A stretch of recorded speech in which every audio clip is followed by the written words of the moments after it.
buscando la paz interior en el sábado, que es el día que Dios ha elegido para también desconectarnos. Vamos a orar para que el Señor siga estando con nosotros en esta hora. Nuestro Dios, en estos momentos, cuán grande eres, te damos gracias porque has hecho venir a mucha gente, a mucho pueblo, no solamente en las redes, sino aquí en la iglesia, para estar conectados contigo.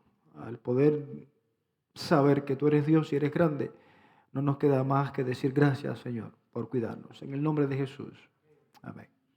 Ciertamente podemos repetir como un eslogan que una vez que reconocemos quién es nuestro Dios, comenzamos a caminar en esta vida sin incertidumbre. Pero como seres humanos, todo lo que se nos escapa de la mano es lo que nos produce. Cuando tenemos que presentarle a Dios lo que no podemos manejar, entonces comienza el camino de la fe. El camino de la fe es algo complicado. Es cuando tú no tienes nada que hacer y es Dios quien comienza a hacer lo que por ti no puedes hacer. En este sentido, la historia sabe que tiene muchas manchas. Por ejemplo, la historia de los migrantes, y creo que se toma como un ejemplo de cómo los que forjaron este país tuvieron el esfuerzo para impregnarnos hoy el espíritu de lucha. Por ejemplo, el Paso Donner o Donner Party fue un grupo que salió de California y se trabaron en Nevada. Ustedes conocen la historia, cómo ellos quisieron atravesar Sierra Nevada y allí se demoraron, se les rompió algunos de la transportación que tenía y entonces les tomó por sorpresa el invierno y recurrieron al canibalismo. Una historia que da por sentado algo triste. La expedición que fueron a buscarlo encontraron varios litros de sangre en una olla porque ellos recurrieron a esto para tratar de sobrevivir. La historia ciertamente tiene muchas manchas, cosas tristes que se quisiera desaparecer. Pero la historia de Egipto para mí tiene una mancha que deja por sentado o hirió el orgullo de lo que es el faraón en aquel tiempo. Yo no sé si para usted lo que significa para muchos de ustedes ser indocumentado. Este país está lleno de eso.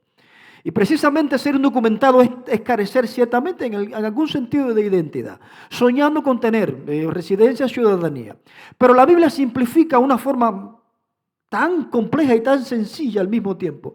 Cuando Filipenses 3:20 nos dice que nuestra ciudadanía está en los cielos, me está diciendo a mí que estoy sin papeles aquí en este mundo. O sea, me está diciendo que no tengo residencia, no tengo ciudadanía, que lo que me espera es más allá. Lo simplifica de una manera tal, o sea, que me está diciendo a mí y te está diciendo a ti que tu ciudadanía no la tienes aún, que tienes que buscarla. Por lo tanto, lo que estamos es viviendo un tiempo breve aquí para entonces incluirnos lo que será la capital del universo. Así que yo me refiero a esto porque en la mancha de la historia de Egipto se escribió, y yo no sé si los escribas querían hacerlo, plasmarlo, que un emigrante, alguien que era contrario al linaje de Egipto, llegó a ser ministro. Como una vez dije, las exigencias de llegar a ser oficial de Egipto, tú tenías que ser adoptado, adiestrado, enseñado por los sacerdotes, porque se creía que el faraón era el que equilibraba el universo. Sin embargo, José no tenía nada que ver con los grandes dioses de Egipto. José no fue educado con respecto a la usanza de Egipto. O sea que José llega a tener papeles legales de Egipto sin pasar por los parámetros de migración. Porque si llega a pasar por los parámetros de migración, le hubiesen hecho la pregunta, bueno, ¿dónde está el recurrir tuyo? De hecho, los egipcios no podían ni comer con personas que no fuesen egipcios en la misma mesa. ¿Cuánto más recurrir al servicio de alguien que no tenía nada que ver con el país? De hecho, habían 3 grandes cultos: dioses locales, el dios Ra y el culto a los muertos.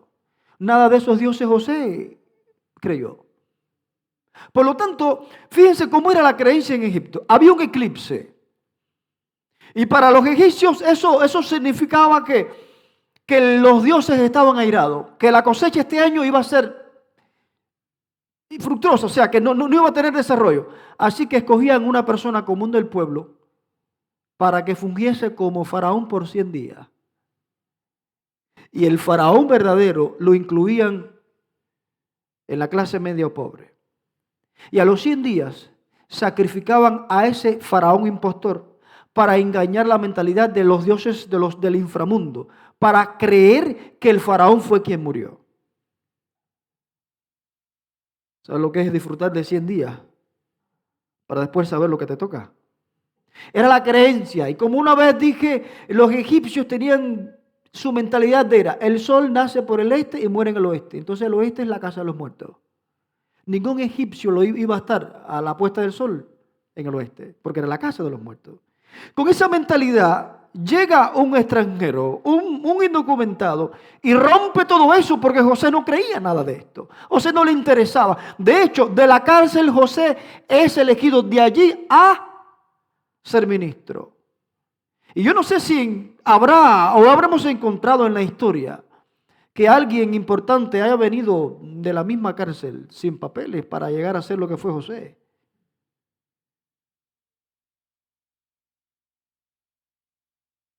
En el aspecto político, 50 Cent salió de la cárcel y se hizo millonario. Ese cantante salió cantando algunas canciones y... Pero en este contexto, cuando José hace historia, usted puede imaginar cómo los egipcios odiaban, porque como la Biblia dice, después que murió José, vino un faraón que no conocía a José. Ellos quisieron borrar esa memoria. ¿Cómo es posible que alguien que no tenía que ver con nosotros pudo hacer todo lo que hizo? ¿Cómo es posible? Y entonces, Historia de la Redención te va a decir cómo la familia de José se olvidaron del poderoso Dios y comenzaron a adorar los mismos dioses que los egipcios. Dios aparta el rostro de los hijos de él por un momento y entonces caen en la esclavitud. En ese rigor de esclavitud, Dios comienza a preparar un plan A, un plan B para libertar a su pueblo. En ese plan B está incluido Moisés. En ese plan B, Dios desarrolla para que su pueblo sea liberto. Pero ya pasó mucho tiempo y Dios levanta a Aarón, levanta a Moisés y comienza el tema de las plagas. Y la primera plaga, sabe que impacta, la plaga de sangre impacta el Nilo, que era el centro de la economía de Egipto. Del Nilo salía todo. Salía el agua para la siembra, salía la comida. Era el lugar donde los egipcios buscaban, o sea, lo usaban para comerciar. O sea que está siendo afectado el centro. Y Dios está diciendo en este momento, yo soy Dios y quiero rescatar a mi pueblo. Y la lectura bíblica, ¿sabe qué? Te da por sentado que cuando Dios quiere defenderte por encima de quien sea, te defiende. La lectura bíblica se encuentra en Éxodo, capítulo 11, versículos 5 y 6 y 7. Ahí te está diciendo que Dios estaba interesado en su pueblo, aunque su pueblo en ningún momento los dejó de vista, pero Dios estaba preparando un plan B para rescatarlo. En el versículo, miren lo que dice el 6. Y habrá gran clamor por toda la tierra de Egipto, cual nunca hubo ni habrá jamás. O sea, el Señor está asegurando, va a pasar algo que no ha pasado nunca en Egipto. ¿Sabías qué es lo que creían los egipcios de los extranjeros? Puedes encontrar en las obras de arte de los egipcios cómo el faraón tiene su pie machacando la cabeza de los que llegaban, porque Egipto en ese momento era como los Estados Unidos en este mundo, el primer mundo. Y todo el mundo iba a buscar comida a ese lugar. Así que ellos trataban a los extranjeros, tenían orgullo porque había sido un país que le daba alimento. Y entonces vas a ver en esas obras de arte cómo el faraón machacaba la cabeza de los extranjeros. Y ahora, como la historia había escrito que hubo alguien que cambió el curso de eso, por eso es que digo que muchos de los que se levantaron comenzaron a pensar para desaparecer las manchas que habían tenido la historia. Ahora el versículo dice, habrá blancamor y por toda la tierra de Egipto, cual nunca hubo ni habrá jamás. Y el versículo 7, pero contra los hijos de Israel, desde el hombre hasta la bestia, ni un perro moverá su lengua, para que sepáis que Jehová hace diferencia entre los egipcios y los israelitas. O sea, que hay diferencia entre nosotros y los egipcios, no en el contexto de salvación. sino en el contexto de redimir, de redención, sino en el contexto de cuidado. Porque lo que estaba pasando era que Egipto había sido un pueblo usado por Satanás para desaparecer a Israel. Y en ese contexto, el que toca un hijo de Dios, toca a la niña de sus ojos. Y Dios se está levantando y está diciendo, ya se acabó la situación, yo me voy a meter, yo voy a manejar este asunto. Para que ellos sepan que hay diferencia entre los que no aman a Dios y los que aman a Dios. Para que vean que hay diferencia entre mi pueblo y quien no es mi pueblo. Y entonces el versículo está hablando claro que Dios iba a hacer algo para que eso sucediese. Nada más y nada menos que Dios, la plaga que preparó o lo que preparó para consternar y hacer temblar el futuro de Egipto fue la muerte de los primogénitos. Después que comenzaran las diferentes plagas sistemáticamente, sabes que el país comenzó a estar devastado. La primera plaga, la de sangre, era para que el faraón dijese, esto no se ha visto jamás.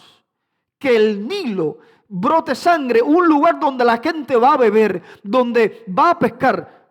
Era imposible estar. Sin embargo, el corazón del faraón comienza a endurecerse. Y así con el endurecimiento de su corazón, el país comienza a devastarse. Y comienza a devastarse. Y tú vas a ver escalonadamente cómo las plagas comienzan a retumbar y a retomar el poderío que tenía Egipto. Ahora miren la diferencia.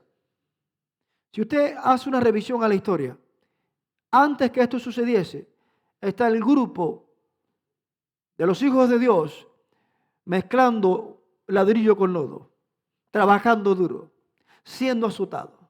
Y ahora te adelantas a la historia y ves cómo Dios comienza a hablar por su pueblo. Cómo Dios comienza a estorbar los adelantos del país de Egipto. Y cómo Dios comienza a separar. De hecho, las diferentes plagas que cayeron en Egipto, ninguna tocó a los que estaban en Gosén. Por eso es que Dios no solamente iba a hacer separación ahora, sino que lo había hecho escalonadamente desde que comenzaron las plagas. Dios dijo, mi pueblo es mi pueblo y va a estar protegido. Caerán a tu lado miles, 10.000 a tu diestra. Dios estaba haciendo diferencia en quienes eran su pueblo y quienes querían subyugar y desaparecer a su pueblo. Sin embargo, el faraón es tan testarudo que no le importa, que no le interesa que el país se que se destruya. Era para que él dijese, bueno, realmente estoy luchando, estoy teniendo una lucha personalmente con algo que está por encima.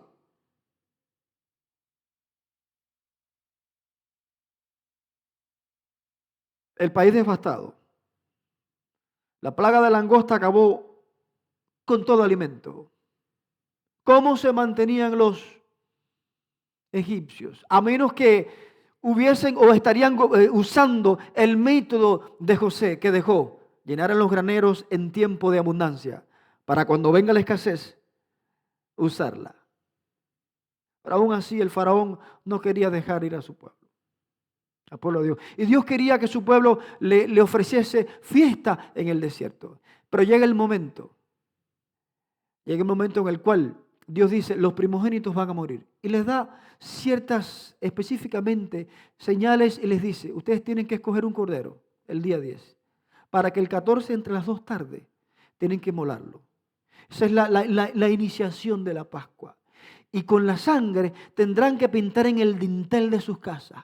Para cuando yo, Jehová, descienda y pases por las casas, entonces los primogénitos estén protegidos. Y usted va a imaginarse cómo cada sacerdote fue cordero de 1 año, sin defecto, lo mejor del ganado, e hizo lo que hizo. Porque el cordero estaba figurando o estaba simbolizando al verdadero cordero que habría de morir muchos años después. Usted puede imaginar que incluía no solamente obediencia, o sea, tenías que estar seguro de que una simple marca en tu casa te iba a evitar que tus hijos o que tu primogénito no muriese. Estuve conversando esta semana con un hebreo. Ellos tienen una especie de cajita en la puerta y allí dentro tienen lo que es la Shema. Deuteronomio 6:4, Israel, nuestro Dios uno es. Y yo le comencé a hacer preguntas y le dije, esa es la marca del dintel, lo cual Dios habló y me dice, sí. Entonces, ¿qué porción es la que está ahí? Entonces me explica. Entonces le digo, por esa marca, entonces tú tienes la protección. Sí, por esa marca yo tengo la protección. Y me quedé anonadado viendo cómo ellos creen en un acto, pero un acto solo por actuar, no por creencia. O sea, con solo tener la cajita les da la evidencia a ellos que hay protección. Pero la Pascua que el Señor instituyó, la cual habló, incluía conceptos claros diciendo, tienes que creer que este cordero representa lo que va a ser el verdadero cordero en el futuro. Tienes que creer que una simple marca en tu puerta es la que te va a proteger. Tienes que creer, y el Señor le está dando mandamiento. Claro, ellos están teniendo una historia secuencial desde la plaga de sangre hasta de langosta. Por lo tanto, cuando Dios le dijo, pinten el dintel, ellos fueron obedientes porque ellos habían visto que todo lo que había dicho Dios se había cumplido al pie de la letra. Y tú puedes imaginar cómo fueron a buscar el cordero para hacer lo que el Señor le había dicho, porque cuando yo descienda, yo quiero que mis hijos, los primogénitos, los primeros que estén protegidos. Y hay un drama que tú puedes ver cómo Dios mostró que cuando Dios se levanta y está defendiendo a su pueblo, no hay quien frene al gran yo soy. Cuando en Egipto, cuando la cámara secreta del faraón se escuchó o se percataron que el primogénito estaba muerto, cuando el faraón encontró lo que iba a ser el futuro del país, entonces yo estoy imaginando que se derrumbó, porque significaba, esto tenía un significado profundo. Muere mi hijo, ¿dónde está el futuro entonces de este país? Era la creencia de los egipcios. Si muere mi hijo, entonces ¿qué va a pasar con este país? De hecho, cuando tú sigues la secuencia, no solamente murió el heredero del trono, sino que después en el Mar Rojo, en el cruce, también muere el faraón. Por lo tanto, Dios desapareció todo vestigio de esperanza, pero para mostrarle a los israelitas que habían visto, que habían sufrido, que Dios es el Dios en el cielo y en la tierra. Tú puedes notar el impacto que causó en los israelitas que una vez habían sido esclavos. Ahora tan fácil como Dios destruye lo que para ellos era lo más grande que habían visto. ¿Cómo es que Dios se las ingenia para mostrarle a sus hijos que con Él nadie puede? ¿Cómo es que Dios sacude fuertemente a este país y lo deja sin esperanza? Una vez que el hijo está muerto, entonces el faraón se desmaya y dice, ya esto no es posible. Sin embargo, en todas las casas, en la casa de los israelitas, ¿cómo ustedes creen que estaban los padres velando a sus hijos a ver si morían?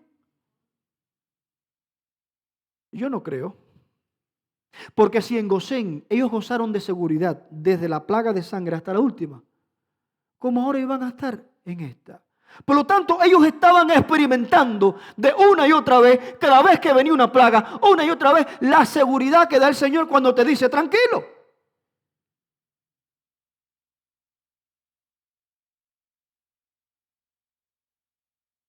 Y el reto mayor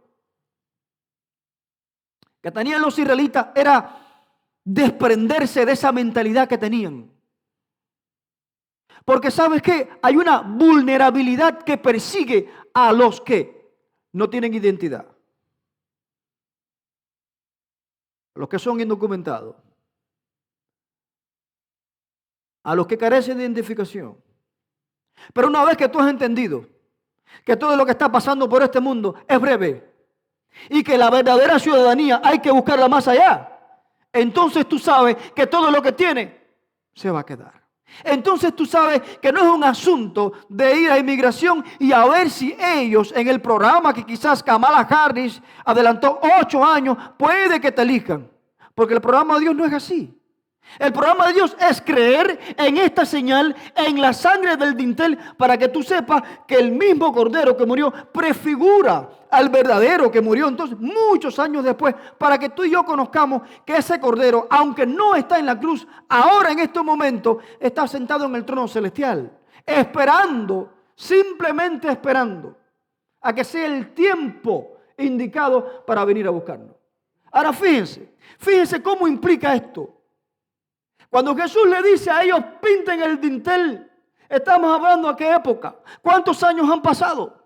Cuando Jesús le dice, esto va a prefigurar Lo que va a hacer el Cordero, ¿qué te está diciendo? Que nosotros, que tú y yo, estamos más cerca del futuro venidero. ¿Qué nos está diciendo? Que nosotros estamos ya ahí a las puertas de lo que va a pasar. Porque Jesús no solamente, ya es historia lo del dintel, ya es historia lo de la cruz. Ahora mismo lo que estamos esperando y anhelando es el retorno de Cristo Jesús.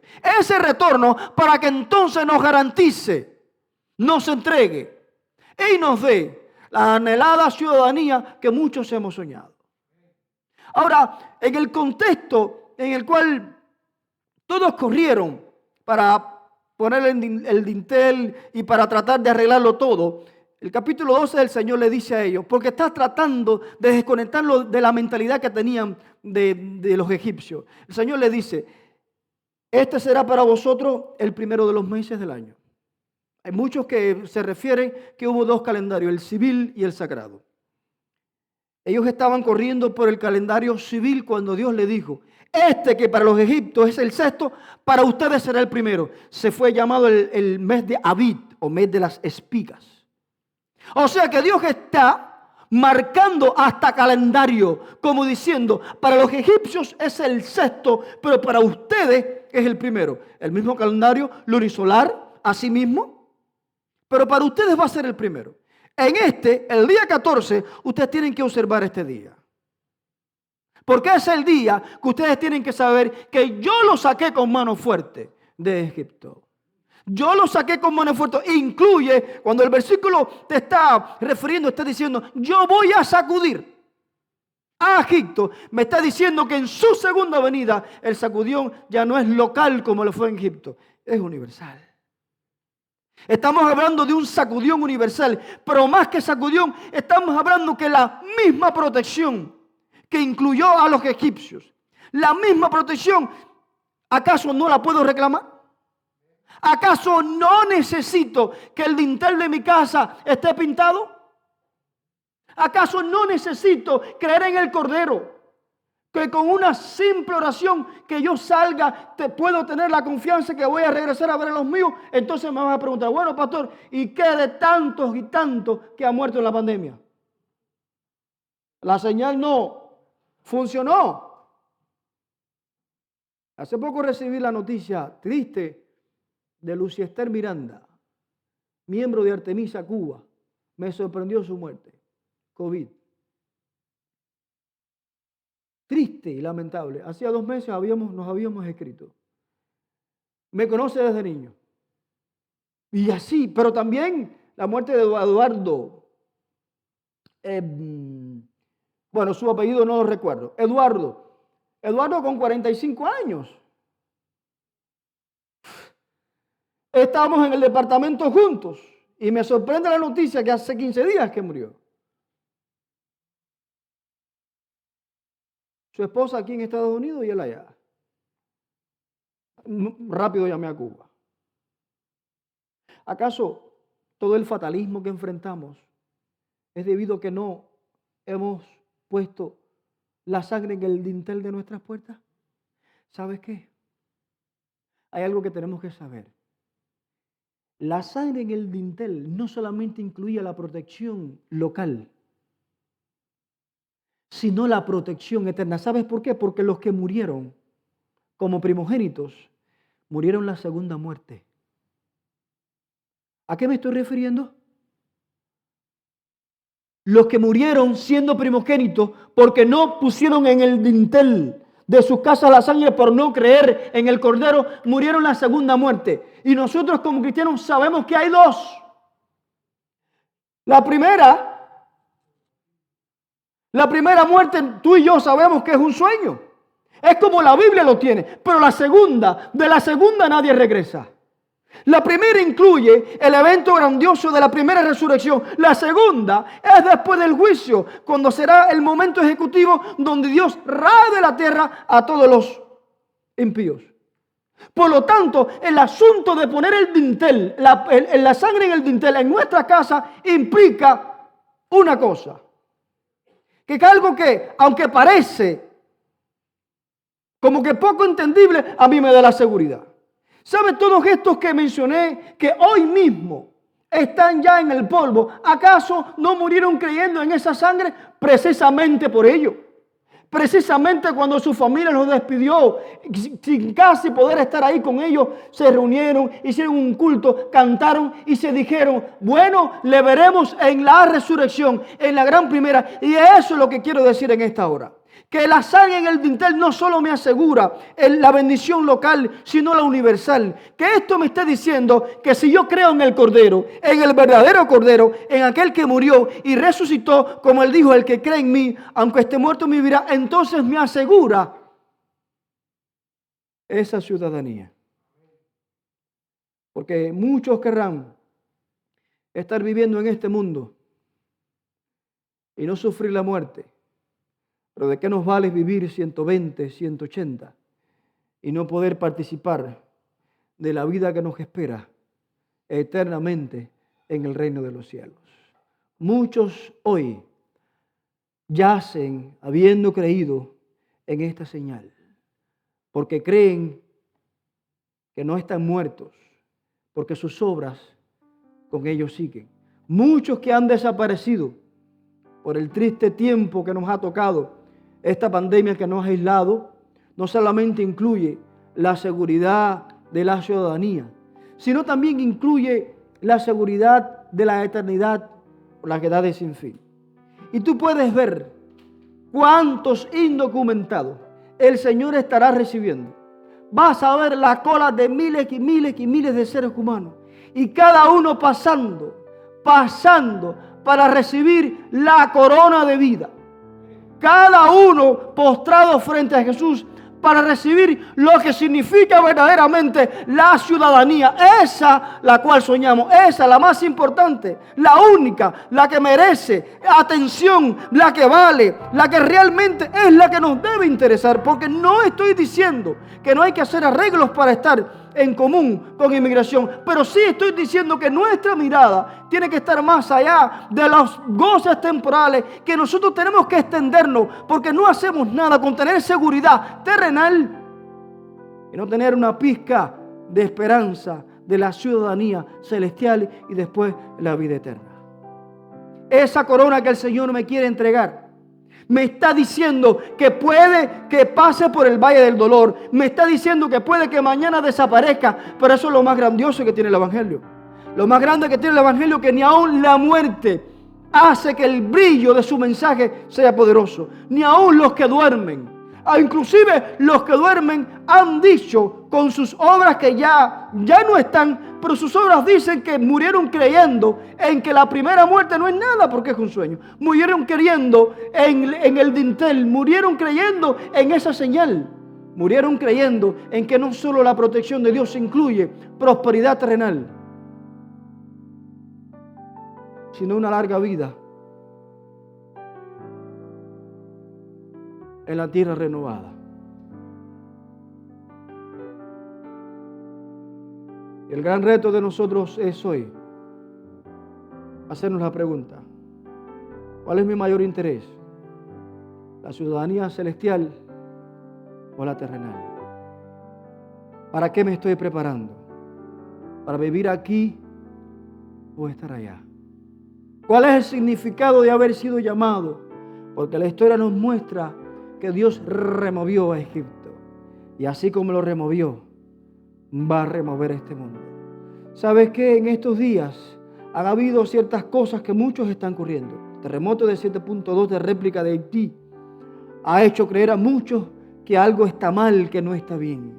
Y así escalonadamente han comenzado a identificar, ya viene. O sea que hay cosas que están sucediendo que uno tiene que comenzar a incorporarlas. De hecho, lo que estamos viviendo es un ensayo. Creo que es un ensayo.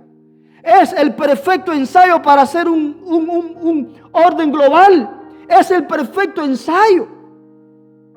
Y miren cómo perdemos el tiempo, que muchos están identificando a la vacuna como la marca de la bestia, como si la marca de la bestia es una marca exterior, sino es que es una decisión aquí. Así como la marca en el dintel era creer, tú no ibas a matar un cordero y embarrar tu casa con sangre para que eso significase de que tu hijo mayor no iba a morir. A menos que creyeses en eso. Y ese es el reto. Es que este mundo tiene tantas, pero tantas cosas que nos entretienen, que muy pocos estamos pensando que tengo que volver a pintar el dintel de mi casa. Pinta tu dintel antes que venga el Rey de Reyes. Pinta tu dintel antes que entre en tu casa la desesperanza y no sepas qué hacer. Pinta tu dintel antes que te veas desesperado, antes que pierdes el trabajo. Pinta tu dintel antes que la vida te vuelva al revés. Pinta tu dintel antes que la duda te sacuda. Pinta tu dintel antes que todo esto suceda, porque si no lo haces, simplemente cuando Jehová venga y remueva este mundo, no vas a poder incluirte en el reino de los cielos. Píntalo. Es mejor que lo hagas, porque parece una simple marca el llegar a casa hoy y arrodillarme y le digo allí postrado: ahora lo estoy pintando, creyendo en ti, Señor, que tú vas a venir a buscarme y no me vas a dejar en este mundo. La gran pregunta en esta hora: ¿hay alguien en esta hora que cree que es necesario que su dintel sea pintado? ¿Hay alguien que reconoce que la última vez que lo hizo ni se acuerda? ¿Hay alguien que ya ni sabe el significado de la Pascua que Dios le instituyó cuando vino como Santa Cena, y ahora lo que nos espera es la cena que vamos a comer con Isaac y Jacob en el reino de los cielos? En esa larga mesa donde estará la cabeza nuestro Salvador, para entonces nunca más vivir lo que nos ha tocado vivir. Pinta tu dintel antes que entre Jehová y te encuentre desapercibido.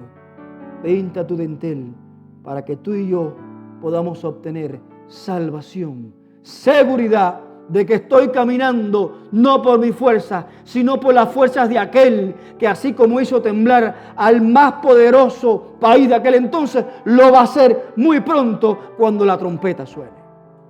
Que el Señor del cielo te pueda bendecir, que pueda darte la seguridad que, así como protegió a los hijos en aquel tiempo, Él esté dispuesto a hacerlo si una vez más tú pintas tu dintel. Te estoy invitando a todos aquellos que se han conectado a la Iglesia de la Esperanza, a todos los que han sacado tiempo para estar presentes, para tener juntos unas palabras de oración. Padre del cielo, tú sabes bien cómo está mi casa y cuáles son las aristas y qué es lo que necesito, porque el día que tú te manifiestes y el día que tú decidas venir, Señor, yo quiero que mi dintel esté señalizado con tu sangre preciosa. Que todos los hogares presentes podamos hacer arreglos para cuando ese evento llegue, podamos recibir por siempre la ciudadanía celestial. En el nombre de Jesús.